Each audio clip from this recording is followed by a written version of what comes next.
Last cabinet ಅಲ್ಲಿ SIT ರಚನೆಗೆ ನೀವು ತೀರ್ಮಾನ ಮಾಡಿದ್ರಿ, ರಚನೆ ಆಗಿದೆಯಾ ಅಥವಾ ಏನ್ ಪ್ರೋಸೆಸ್ ಶುರು ಆಯ್ತಾ ಸರ್ ಅಂತ? ನಿಮ್ಗೆಲ್ಲ ಗೊತ್ತಾಗ್ತದೆ, ಬಂದ ತಕ್ಷಣ ಎಲ್ಲ ಕಂಪ್ಲೀಟ್ ರಿಲೀಸ್ ಮಾಡ್ತೀವಿ. ಪ್ರೋಸೆಸ್ ಕೇಸ್ ತಗೊಳ್ಳೋದಕ್ಕೆ ಕೆಲ ಆಫೀಸರ್ಸ್ ಬರ್ತಾರೆ, ಅದಕ್ಕೆ SIT ರಚನೆ ಆಗಿಲ್ಲ ಅಂತ ಆರೋಪ ಮಾಡ್ತಾ ಇದ್ದೀವಿ. ನೋಡ್ಯಾ, ಯಾವ ಬಿಜೆಪಿಯವ್ರಿಗೂ ಉತ್ತರ ಕೊಡುವಂತ ಅವಶ್ಯಕತೆ ಇಲ್ಲ. ಕಮಿಟಿ ಏನ್ ರೆಕಮೆಂಡ್ ಮಾಡಿದೆ ಅದನ್ನ ನೋಡ್ತಾ ಇದೀವಿ. ಆಫೀಸರ್ಸ್ಗೆ ಫುಲ್ ಎಂಪವರ್ ಮಾಡಿದೀವಿ.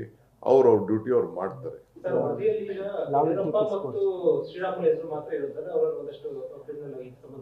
I don't want to disclose any names. ಯಾವ್ದು ಅವ್ರ ಆಫೀಸರ್ಸ್ ನೋಡ್ತಾರೆ, ಅದನ್ನ ನಾವು ನೋಡಲ್ಲ.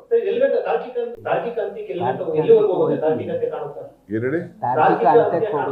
ಸ್ಟೇಜ್ ಬೈ ಸ್ಟೇಜ್ ಒಂದೇ ದಿನ ಇಷ್ಟೊಂದು ಓದಕ್ ಆಗ್ತದ? ಇವತ್ತೊಂದು ಪುಸ್ತಕ ಓದಿದ್ದೀವಿ. Time it takes some time.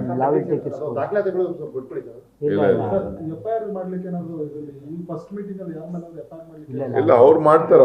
ಅವ್ರು ಬಿಟ್ಬಿಟ್ಟಿದೀವಿ ಅವ್ರಿಗೆಲ್ಲ. ಅವ್ರು ಯಾವಾಗ ನೋಡ್ಬಿಟ್ಟು ಎಲ್ಲ ನೋಡ್ಬಿಟ್ಟು ಮಾಡ್ತಾರೆ, ಅದೆಲ್ಲ ಅವ್ರು ಮಾಡ್ತಾರೆ. We don't want involve all those things. The officers will take care of that.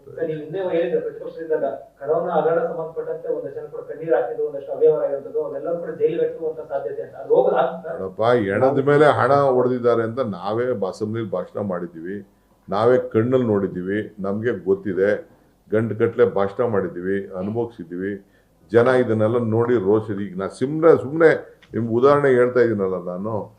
ಯಾಕ್ರಿ ಹೆಂಗ್ರಿ ಏನಂತ ಆಫೀಸರ್ಸ್ಗೆ ಕೇಳಿದೆ. ಅವ್ರು ತೋರಿಸಿದ್ರು. ಏನು ಮಾಡ್ಬೇಕು ಸ್ವಾಮಿ ಇದಕ್ಕೆ? ನಿಮ್ಮ ಕಾನೂನು ಏನು ರೆಕಮೆಂಡೇಶನ್ ಮಾಡಿದ್ದಾರೆ ಅಂತ ಒಂದು ಸ್ಮಾಲ್ ನಿಮ್ಗೆ ಹೇಳಿದೆ ಅಷ್ಟೇ.